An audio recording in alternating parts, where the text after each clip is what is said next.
అందరికి నమస్తే. మల్లీశ్వర్ వచ్చేసింది ధూమ్ ధామ్ ముచ్చట్లు తీసుకొని. చల నడువురిగా ధూమ్ ధామ్ ముచ్చట్లు షురు చేసుకుందాం పారి. నాలుక మడత పెట్టి మాట్లాడటం ఎలా? ఊసర వెళ్ళి లెక్క మారిపోవుడు ఎట్లా? అక్కడొక మాట ఇక్కడొక మాట చెప్పుడు ఎలా? అబద్ధం అతికినట్టు చెప్పుడు ఎలా? మాయిల్నే మాట మార్చి జనాలను మతపరిచ్చుడు ఎలా? నోటితోని నీతులు చెప్పి నొసట ఎక్కిరిచ్చుడు ఇంకెట్లా? ఈ ప్రశ్నలన్నిటికీ కరెక్ట్ జవాబులు కావాలంటే గూగుల్ తల్లినో లేకుంటే కొత్తగా వచ్చిన ఏఐ టెక్నాలజీనో అడగవలసిన అవసరం లేదమ్మా. అవన్నీ తప్పు చెప్తే కావచ్చు. కరెక్ట్ జవాబులు రావాలంటే మన చెయ్యి పార్టీ లీడర్లను, రాహుల్ బాబు వారిని, రేవంత్ సారు వారిని అడిగితే అయిపోతుంది. మంచిగా చెప్తారు ఎట్లా చెప్పాలనో. అయ్యో ఇవి నేనంటున్న మాటలు కావాలా? అక్కడ రాహుల్ బాబు ఇక్కడ రేవంత్ సార్ వారి ముచ్చట్లు నీతులు ఇన్నాక జనం చెప్తున్న మాట ఎందుకో మీరు కూడా చూడుండ్రి, సమజైతుంది. మొన్న మహారాష్ట్రలో శ్రీమాన్ రాహుల్ బాబు వారి నోటి నుంచి జాలువారి నాని ముత్యాలను ఇని తరించాలే. నవ్వి నవ్వి కడుపు నొత్తే నాది జిమ్మదారి కాదు, ముందే చెప్తాను మరి. हमारे लिए ये इस देश का डीएनए है. जिस मीटिंग में निर्णय लिया गया था कि एमएलएस को खरीदा जाएगा, करोड़ों रुपए के लिए खरीदा जाएगा, क्या जब अमित शाह जी और बीजेपी के लोगों ने ये मीटिंग की, जब उन्होंने आपकी सरकार खरीद कर आपसे चोरी की, क्या वो संविधान की रक्षा कर रहे थे? इसमें कहां लिखा है कि करोड़ों रुपए देकर महाराष्ट्र की जनता की सरकार को चोरी किया जाए? कहां लिखा है? मुझे दिखा दो. సారు వారేమంటుండంటే మహారాష్ట్రలో ఈ బీజేపీ కోట్లకు కోట్ల రూపాయలు ఇచ్చి వేరే పార్టీ ఎమ్మెల్యేలను కొనుక్కున్నారు, గుంజుకున్నారు. ఇట్లా చేసుడు మన రాజ్యాంగాన్ని అవమానం చేసుడే. ఇసోంటి పార్టీని మనం నమ్మద్దు అని చెప్పుకొచ్చిండు. వాహ్, సూపరు డూపరు బంపరు థండరు. మరి గిదే రాహుల్ బాబు వారి చెయ్యి పార్టీ మన తెలంగాణలో చేస్తున్న కథేందోల్లా? బీఆర్ఎస్ పార్టీ కండువా కప్పుకొని కారు గుర్తుని గెలిచిన ఎమ్మెల్యేలను వాళ్ళ పార్టీలో షెరెక్ చేయించుకోలేదా? మరి వాళ్ళు కూడా కోట్ల రూపాయలు ఇచ్చిరన్నట్టే కదా రాహుల్ బాబు వారి సిద్ధాంతం ప్రకారం. ఈడ రేవంత్ సార్ వారు రాజ్యాంగాన్ని అవమానం చేసినట్టు కాదా? ఆగురి, ఇంకున్నది స్టోరీ, ఇంకో ముక్క ఉడినాలే. धारावी की जमीन, महाराष्ट्र के गरीब लोगों की जमीन, 1 लाख करोड़ रुपए की जमीन नरेंद्र मोदी अपने मित्र गौतम अदानी को देना चाहते थे. इसीलिए महाराष्ट्र की सरकार आपके हाथों से चोरी की गई है. అర్థమైందా? ఏమంటాండంటే మహారాష్ట్రను అదానికి అప్పనంగా ఇచ్చేస్తున్నట్ట బీజేపీ సర్కారోళ్ళు. బొంబాయిలున్న ధారావి ఏరియాలో అక్కడున్న గరీబోలను ఎల్లగొట్టి ఆ జాగనంతా లక్షల కోట్ల రూపాయలకు అదాని చేతిలో పెడుతున్నట. ఇది అన్యాయం, అక్రమం, దుర్మార్గం. అదాని కోసమే ఈ ప్రభుత్వం పనిచేస్తుంది అని అంటుండు. ఓకే, మంచిగానే చెప్పిండు, కరెక్టే మాట్లాడిండు అనుకుందాం. మరి మనకాడ నడుస్తున్న కథేంది సార్? మూసీ పేరుతో నీడ గరీబోల్ ఇండ్లను బుల్డోజర్లతో గూలగొట్టలేదా? నల్గొండ జిల్లా రామన్నపేటలా ఇదే అదానికి సిమెంటు కంపెనీలు పెట్టుకోమని మన రేవంత్ సారు బల్లిమీటికి భూములు జాగలు అప్పచెప్తలేడా? ఓ దిక్కు రైతులు ఈ అదాని కంపెనీ అద్దే అద్దు అంటున్నా అదానికే ఇత్తా అని భూమి పూజ కూడా చేయలేదా? అంటే రాహుల్ బాబు అటు మీది బాజుకు పోతేనేమో అదానిని పొట్టు తిడతాడు, దొంగ, దేశాన్ని దోసుకునేటోడని చెప్పుకొస్తాడు.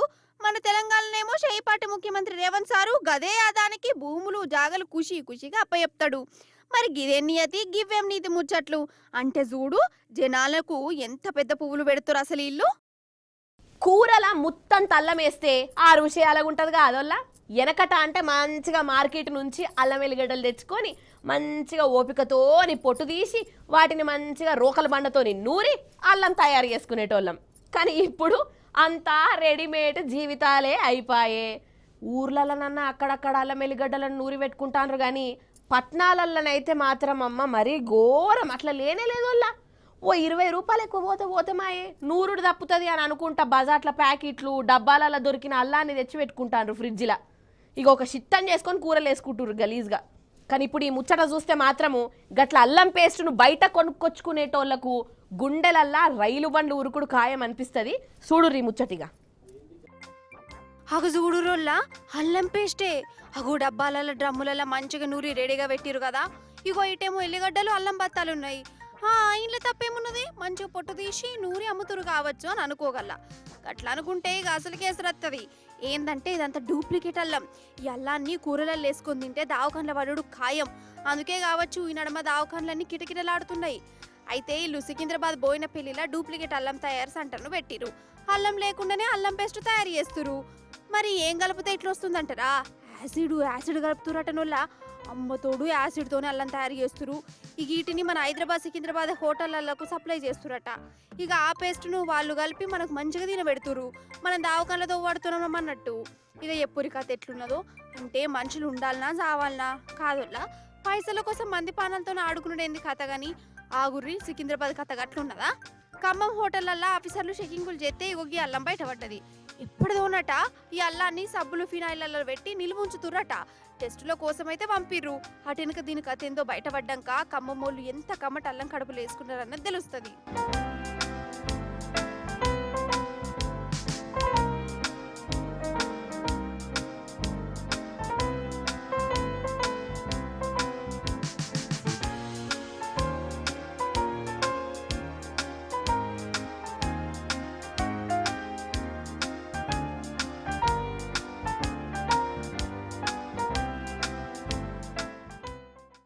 నిజంగా లగచర్ల ఆడపడుసులను అక్కడి రైతులను ఎంత తారీఫు చేసినా తక్కువనేనోళ్ళ. వాళ్ళ ధైర్యాన్ని ఎంత మెచ్చుకున్నా తక్కువనే. ఎక్కడ లగచర్ల ఎక్కడ ఢిల్లీ. సర్కారు అన్యాయం చేస్తే ఉత్తగా కూసోలేదు, ఢిల్లీ దాకా ప్రయాణం కట్టిర్రు. వాళ్ళ గోస వాళ్ళ బాధ దేశ రాజధానికి వినిపించిర్రు. ప్రభుత్వాన్నే మెసిలిచ్చినట్టు చేసిర్రు. నిజంగా వాళ్ళ గుండె ధైర్యం వాళ్ళ పోరాటానికి సెల్యూట్ కొట్టవలసిందేనోళ్ళ. పాండ్రి వాళ్ళను మనం కూడా కలుసుకొని వద్దాం. రాండ్రి, నడువురి, జల్దిన నడువురి. ఇప్పుడు తెలంగాణ అంతా లగచర్ల లడాయే నడుస్తున్నది. తెలంగాణలనే కాదు మన ఢిల్లీ దాకా వాకింది.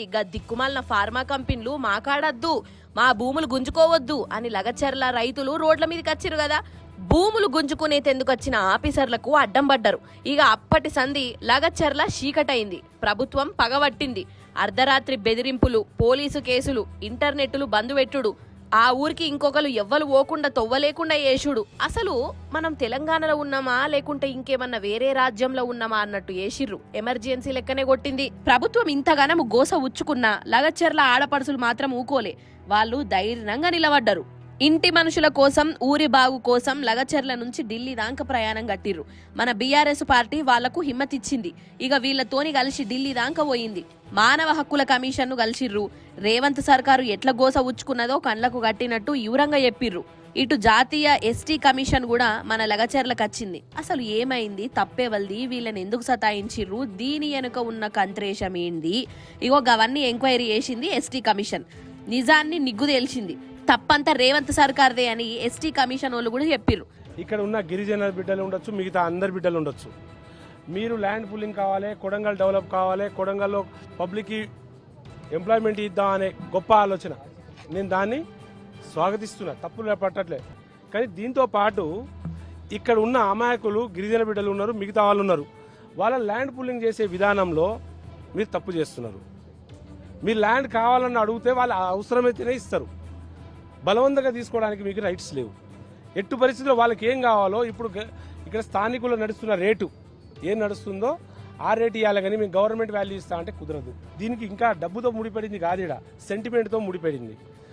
వాళ్ళ పూర్వీకులు తాత తండ్రుల నుండి ఇక్కడ బతికి పోషించి పెద్దగైన పబ్లిక్ ఇక్కడ. అలాంటి వాళ్ళు ఊరు వదిలిపోవాలి, ఇష్టారాజ్యంగా వచ్చేసి మమ్మల్ని కొట్టిరు తిట్టిరు అని చెప్పేసి ఇప్పుడు కావాలని వాళ్ళ మీద కక్షపూరితంగా కేసులు వేసి రాత్రుల పూట వచ్చి బలవంతం చేయడం, ఇబ్బంది పెట్టడం, అక్రమ అరెస్టులు చేయడం కరెక్ట్ కాదు.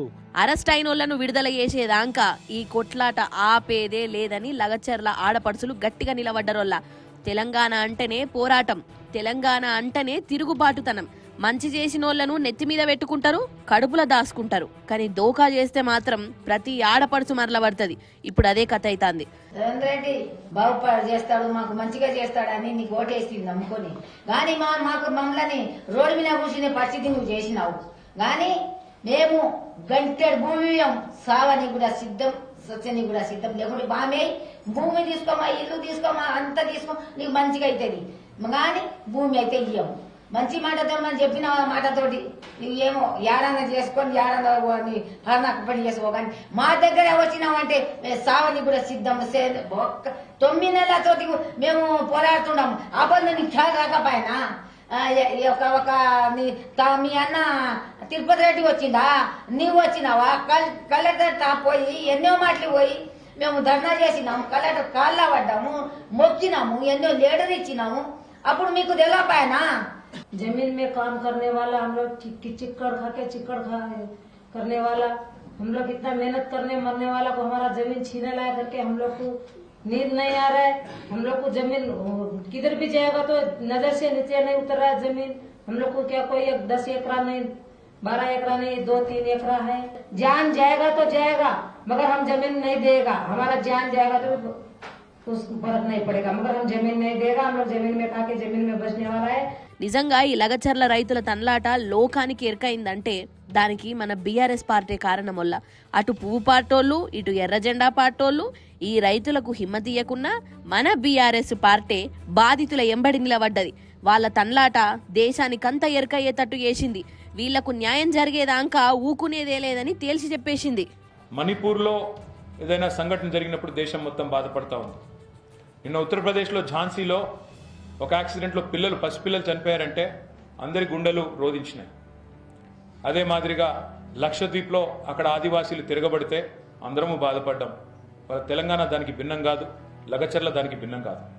లగచర్లలో జరుగుతున్న దురాగతం, ముఖ్యమంత్రి రేవంత్ రెడ్డి నియోజకవర్గంలో జరుగుతున్న దురాగతం, వాళ్ళ అన్న అండతో పెట్టిరేగిపోతున్న వాళ్ళ మూకలు ఇస్తారా చస్తారా అన్నట్టు మెడ మీద కత్తిపెట్టి చేస్తున్న దౌర్జన్యం ఏదైతుందో ఇవాళ దేశ రాజధాని ఢిల్లీలో ప్రతిధ్వనించింది. మాకు ఒకటే మా డిమాండ్, వారి తరఫున మాది ఒకటే డిమాండ్. రాహుల్ గాంధీని అడుగుతున్నాం, మా పార్టీ ఆదివాసీలు, గిరిజనులు, పేద వర్గాలు, దళితులు, వెనుకబడ్డ తరగతులు వీళ్ళ పార్టీ మాది, వాళ్ళ కోసమే పనిచేస్తున్నాం, కాన్స్టిట్యూషన్ను కాపాడుతున్నాం అంటున్నావు. ఇదేనా కాన్స్టిట్యూషన్ కాపాడే పద్ధతి? ఇదేనా రాజ్యాంగ రక్షణ? ఇదేనా పేద వర్గాల పట్ల నీకున్న ప్రేమ?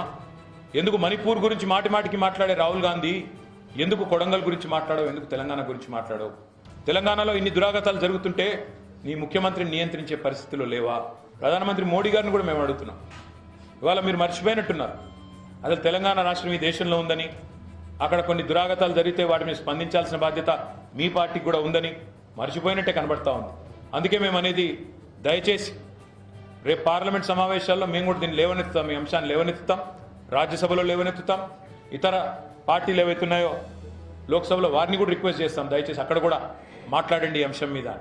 కుక్క ఒకటి ఉన్నది తోక ముడుచుకోలేదు, మూతి ముడుచుకున్నది. అరే అవంటన్ వల్ల ఒక కుక్క 2 వద్దుల సంధి మూతి ముడుచుకున్నదట. అసలు బౌబో అని కూడా అంటలేదట, నొల్ల నోరు తెరుస్తలేదట, చికెన్ బొక్కలు వేసినా కంకుతలేదట. మరి ఎందుకు, ఏమైంది అసలు? అది అట్లెందుకు ఎత్తాంది? ఏది అరుచుకొని వద్దాం రాను రోమల్క. అయ్యయ్యో, ఏమే కుక్క? నిన్ను కుక్క అని విలువాలనా శునకమని అనాలనా? నీ పేరేం పేరే? ఏ ఊరికెళ్ళొచ్చినావు? ఏడ జాగలేనట్టు పోయి గండ్ల తలకాయ పెడితివి. ఇప్పుడు చూడు ఏమైందో నీ కథ. తినరాదాయే, తాగరాదాయే, బావు అని అరిచినా ఎవ్వరికి వినబడదాయే. కండ్లన్నా సక్క కనబడుతున్నాయా లేదా నీకు? అన్నట్టు ఇది ములుగు జిల్లా వెంకటాపురం మండలం మరిగూడెం కుక్క. అది ఊరు పట్టుకొని తిరుగుతుంటే తొవ్వ మీద ఎగోగి డబ్బా కనబడ్డది. అంట్లే మన చికెన్ బొక్క కనబడ్డదో మటన్ ముక్కనే ఉన్నది అనుకున్నదో వెనక ముందు చూసుకోకుండా లటుక్కుమని తలకాయ పెట్టింది.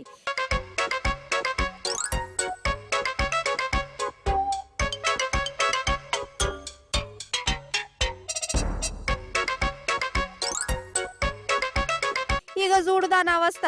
పాపం అని ఇరక్కపోయింది. 2 వద్దుల సంధి గిదే తండ్లాట. ఇక ఊరి జనాలు వచ్చిర్రు, ఆ డబ్బను తీద్దామని చూసిరు కానీ భయం కాదా? ఏంగా జర ధైర్యం చేసి పుణ్యం పట్టుకోర్రి. సాయం చేసినందుకు విశ్వాసంగానే ఉంటది గాని. కాలు పట్టిర్రు, ఊహో ఇంటలేదు కదా. ఓ స్వామి, జర పక్క జరగరాదు, కనబడతలేదు నాకు. అమ్మయ్యా వెళ్ళింది. ఇక పో, ఎవ్వరు తెరకు పోకు. ఈ దిక్కుమాల డబ్బాల తెరవు అస్సలకే పోకు.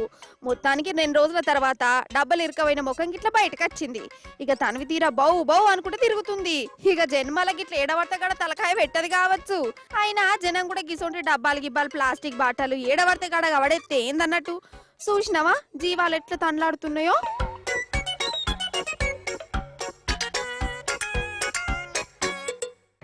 ఇవన్నట్టోళ్ళ ఇయాలిటీ ముచ్చట్లు. మళ్ళీ రేపు వస్తుంది కదా మీ మల్లీశ్వరి, అప్పుడు వచ్చేటప్పుడు ఇంకిన్ని ముచ్చట్లతోని కలుస్తుంది. అప్పటిదాకా మీరైతే చూస్తూనే ఉండు రిటీ న్యూస్. నేనుంటా మరి, నమస్తే, టాటా.